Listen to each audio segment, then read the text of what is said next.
thanks everybody for coming. I really appreciate the turnout. You know, we're here to celebrate all of you, and I want to be careful. We're not celebrating the flood, right? Anytime you have a crisis or a Mother Nature wants to throw us a curveball, you know, it's expensive, it's dangerous, it's a disruption to campus.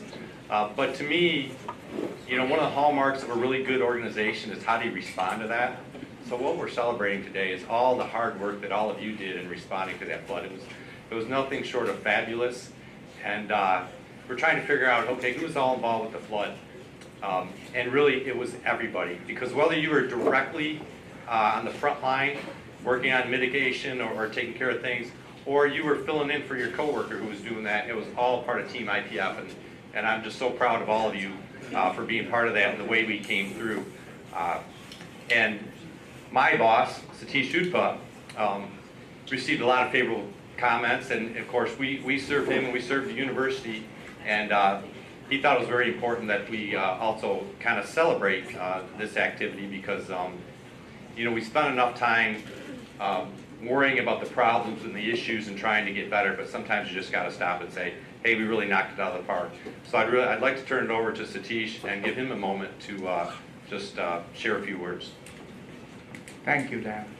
I wanted to meet with you because I did meet with some of you when the flood was here on campus, but I wanted to personally get together with you to thank each one of you for what you did, for rising to the occasion and making sure that everyone on this campus was safe.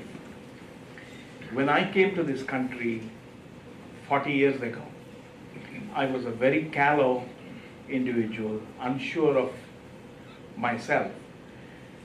I came here to pursue graduate studies, and I ended up with an advisor. He was from Britain, who decided to take me on as a project. And besides teaching me how to tie a tie and how to hold a fork, he took me on a trip to England. This was not one of those trips that people take to see the country. Instead, he took me to a bunch of places in London that were bombed during the war.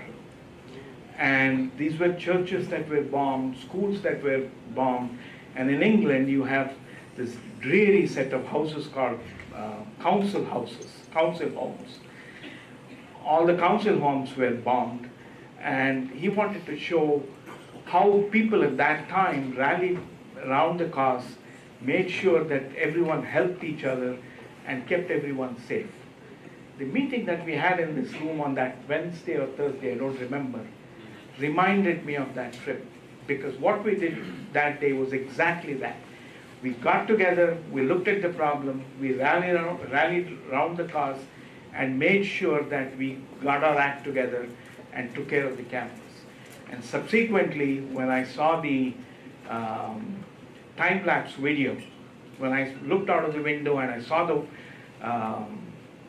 HESCO walls going up, HESCO barriers going up, and I saw the time-lapse video, I knew that this was one of our finest hours. Thank you for making that happen. Thank you for keeping the campus safe. Thank you for keeping all the people on this campus very safe. So I want to thank again from the bottom of my heart for what you did. Go green. Go it.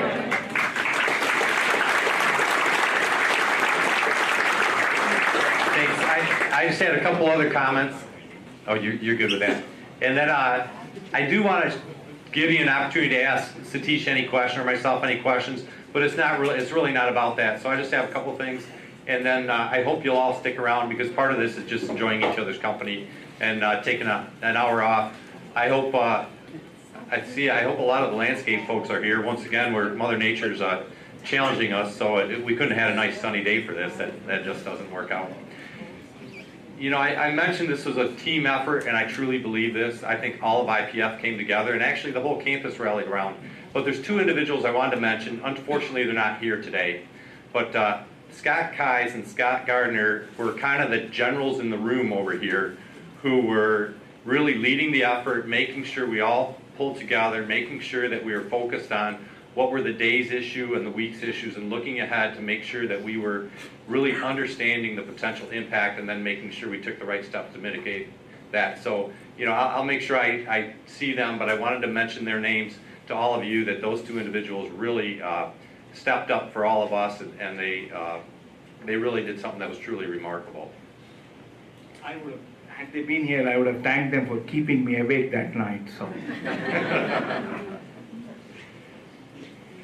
The other thing, and this is, like I said, this is celebration, it's not a work session. However, whenever you have a large event like this, there's always things you can do better.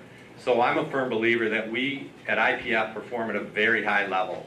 But as you go through this, there's a number of things you think, well, we could have done that better, or if we'd have known that, we might have reacted a little bit differently. So Sean Kelly, and I think there's a few others, are really working on kind of an after-action report to look at what we did and see how we can be even better for the next one. So I encourage all of you, if there's things that you were involved with that you think are worth mentioning, or you think that we could, you know, find a better way to do it, please get those comments forward so that we can capture that, so that the next event will be that much more prepared. The other thing we're doing, and what was interesting about this meeting over here, which was a little unusual, we had folks from across campus participating, and I think that was essential for a flood event like this. So we had folks from CABS, we had folks from RHS, athletics was here part of the time, the provost's office with rescheduling classes and things like that. So whenever we get involved with something like this, you know, we had obviously the bulk of the effort. IT services was involved too. But we've got to be able to reach out to our partners across campus to really work together and really come together as a team, and I think we did that well also. So I just wanted to mention that couple of things. And now I guess I just want to turn it over. Does anybody have any questions or comments? And if you do, great, and if you don't, I do hope you hang around and enjoy the refreshments and just hang around for a little bit. So are there any questions or comments? Could be on any topic. Where are those drone videos? Are they available to us, other than right there? They are available. Is there anybody here who knows how to access them? We have all of them in the COM office, but we can give you access. So can we post a link on the website so people can take a look at that? So that's an interesting thing. Lisa asked about the drone videos. We've got a pretty stringent policy on campus that prohibits the use of drones just for casual use, I guess. And the police really stepped up and said, for this event, it's really important that we capture the data. So we've got a really cool drone video that is not only neat to look at, but it's we're able to use that to layer it back over our mapping system, so we have a really good record of, you know, with the floods at this elevation, here's what it looks like, and we can use that for future planning. Hey Dan? Yeah. Did you get to Paul Schwartz's video of the logs to Satish? Did you see that? No, I don't think so. Okay, so the question was, Paul Schwartz did a video of with a big grappling hook, I don't know what you call that thing, pulling the logs out of the river, and it's pretty fantastic. It's another one of the things where, you know, our landscape folks stepped up and used this equipment to clear the river, which one of the things you may not all be aware of, we were really concerned with all the logs in the river, because you can predict the water levels pretty accurately with all the data that we have right now. But if logs come rolling down the river and they bump up against the bridges and they create a jam, you could back up water almost instantly. That could create a lot of flooding situations. So we were watching that very closely, and, you know, once again, our landscape folks took care of any things that looked like they'd be an issue. Yeah, I'll get that to you. Other comments? Yeah, Stacy. In maintenance, I do have a list of questions that we want to actually ask you that participated in the flood, either preparation, during, or after cleanup. And I will be either coming to staff meetings, or we'll pull separate little meetings so we can just capture it in a discussion, and not necessarily just, you know, you don't have to just give us those notes. We'll actually collaborate in smaller groups on the flood and maintenance. That's great. Did everybody hear that? So in maintenance, Stacy's got a plan worked out where they're gonna very intentionally ask a series of questions that are gonna draw out those learnings from the event. And I think I'll probably loop back with Adam to see if we can do that in landscape and custodial as well. I want to say I saw a message come along at one point that documents are being put in the S drive for flood information, all that gathering, and we'd like to archive all this, so people keep putting it there, we'll grab it and archive it for future use. Great. That'll be part of the closeout document. Okay, so we're trying to capture any documents that may be related to the flood. So as Kendra said, there's a folder in the S drive, or get the information to your supervisor, and it'll make its way to Sean, and we'll get it in the right place.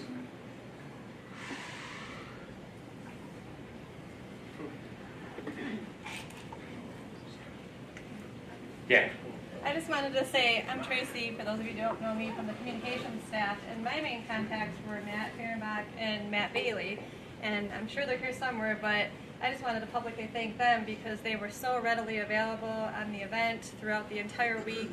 I had texts going back and forth with them at 9, 10 o'clock at night, and then they were back at it at 5 o'clock in the morning providing us updates so we could then get the information out to campus. So I wanted to thank them on behalf of communications for that fast communication that they gave us so that we could then relay to campus. So thanks, guys. Excellent.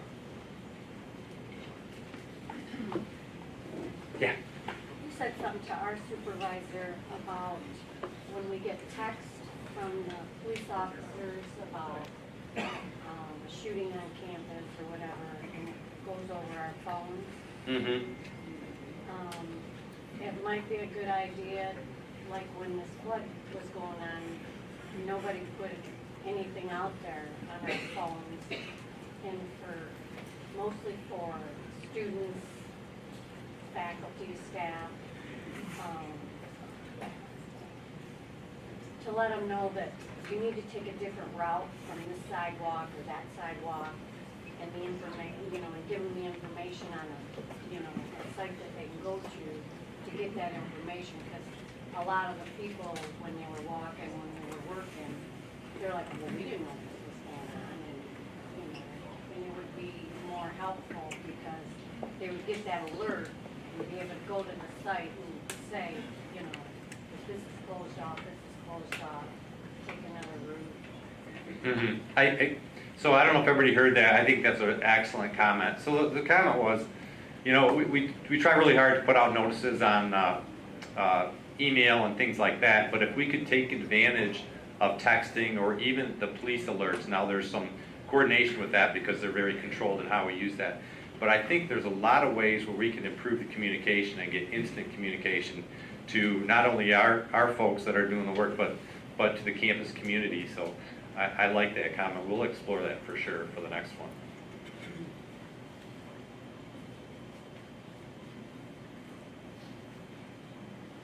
Yeah. My name is Katie Gervasi. I'm in communications and do a lot of media relations. So we're all aware of the current media spotlight for the university, and I just want to say that this was the first positive nationwide story that came out of the university, and it was directly related back to you guys. So something to really be proud of. All right, good job. Give yourself a round of applause for that.